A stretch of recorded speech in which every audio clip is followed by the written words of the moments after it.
We get several questions about the difference between when you anchor with your handheld release or with a wrist strap release. Now, a lot of this comes from someone that shoots one way but wants to try the other way.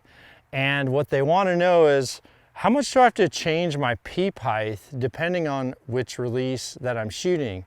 So this certainly is going to depend on whether you've learned one way and go into the other way or vice versa. If you are a wrist strap shooter, most likely you're going to have naturally a lower anchor point than what I would have taught you, knowing now what I know about a wrist strap release, anchor position, arrow clearance on the face, and what I would teach you now versus a long time ago where we wanted to just anchor in and get solid. So if you're someone who puts your thumb behind your neck or kind of gets this index finger kind of locked under your jaw, then you will have a different peep position than what I teach for a handheld release, simply because your peep is going to be much higher because your anchor is lower. Now, the downside to that type of anchoring with a wrist strap release is when you're lower, the arrow is going to be in front of that release, and the lower that arrow is on the face, the more your facial variation can impact the back of this arrow shaft and ultimately impact where the front of that arrow is going to be leading once you let go of that string. So what I like to do anytime I teach a new wrist strap shooter is, first off, I'm going to tell them to make sure their wrist strap is snug and seated right at the base of the wrist, that it's not too loose or too tight and choked way back. But I also want them to shorten the length so that they're able to curl their finger completely around that index finger. Now, at full draw, I'll have a little more tension, but I want to be able to curl my finger around that. And with the back strap, actually, I have to squeeze this and then pull back.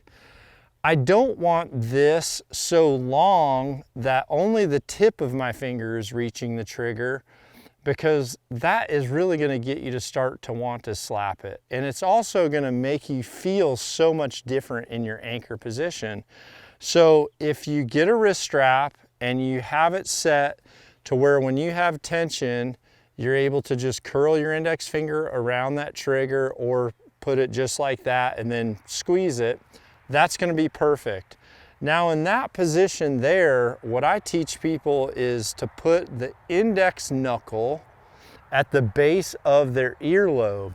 So that index knuckle is going to go at the base of your earlobe, and now you can see the head of this release is more in line with the same position that I would have if I had a handheld release and I was anchored the way I teach that, which is this index finger here on the jawline, the middle finger above.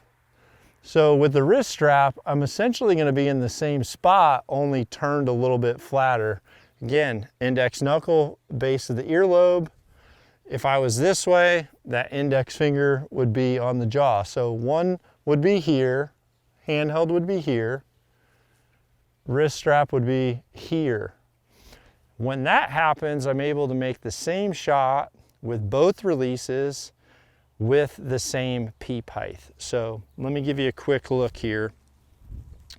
I'll tuck in the wrist strap and make a few shots with a handheld release. So I'm gonna come on in here, really focus on the anchor position for this first shot. I'll talk you through it. So I am drawing back, my index finger is on that jawline, middle finger's above, arrow shaft is between the lips and the chin, and then I can bring my face straight, my nose to the string, so that I'm looking directly through my peep sight. Then I'm letting off my safety and I'm pulling through my shot.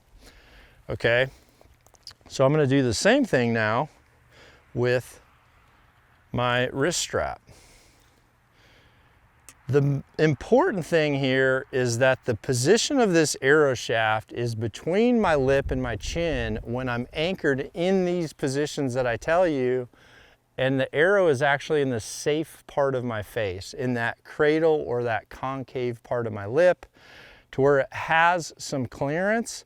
And if I have any type of head variation, I'm not immediately putting pressure on the back of that arrow shaft. So, okay, for this wrist strap, give you a look here, drawing back. So index knuckle, base of the earlobe. So now you can see the arrow shafts in the same part of the face. I'm gonna put the tip of my nose on the string, squeezing my safety and pulling through the shot. So same bow, same peep height. If you anchor these two ways, you're gonna be able to switch back and forth for one, but for two, this really is the technique to put the arrow shaft in the optimal position on that face so that you don't have any type of interference or disturbance. Let me give you one more here with each one.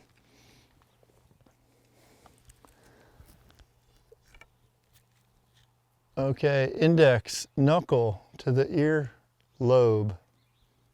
Tip of the nose to the string, squeezing the safety, pulling through. Okay, one more time with the handheld. And these are both tension activated releases. I'm pulling through the shot. So this just gives you a really easy idea of what it's like with either one. If you're not a tension activated release shooter, this would certainly work with a standard index finger release or a thumb button.